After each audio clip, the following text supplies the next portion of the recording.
कुरुक्षेत्र की धरती को महाभारत युद्ध के लिए भगवान श्री कृष्ण ने ही चुना था, लेकिन उन्होंने कुरुक्षेत्र को ही महाभारत युद्ध के लिए क्यों चुना? इसके पीछे एक गहरा रहस्य छुपा है। शास्त्रों के मुताबिक महाभारत का युद्ध जब तय हो गया तो उसके लिए जमीन तलाश की जाने लगी।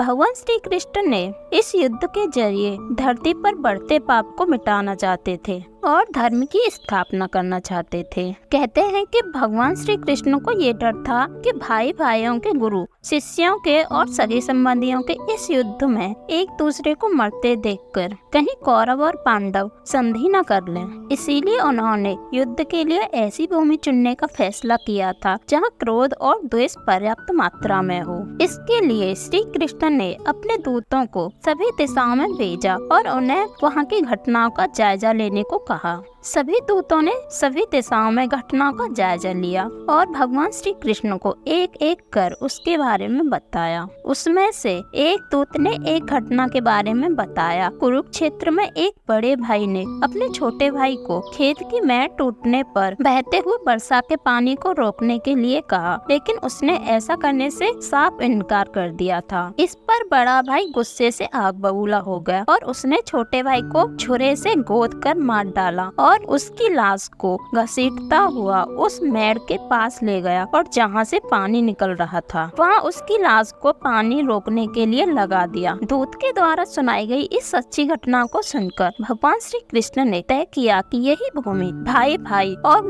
गुरु शिष्य और सगे संबंधियों के युद्ध के लिए बिल्कुल सही है। श्री कृष्ण अब बिल्कुल निश्चिंत हो गए कि इस भूमि के संस्कार यहाँ पर भाइयों के युद्ध में एक दूसरे के प्रति प्रेम उत्पन्न नहीं होने देंगे। इसके बाद उन्होंने महाभारत का युद्ध कुरुक्षेत्र में करवाने का ऐलान कर दिया।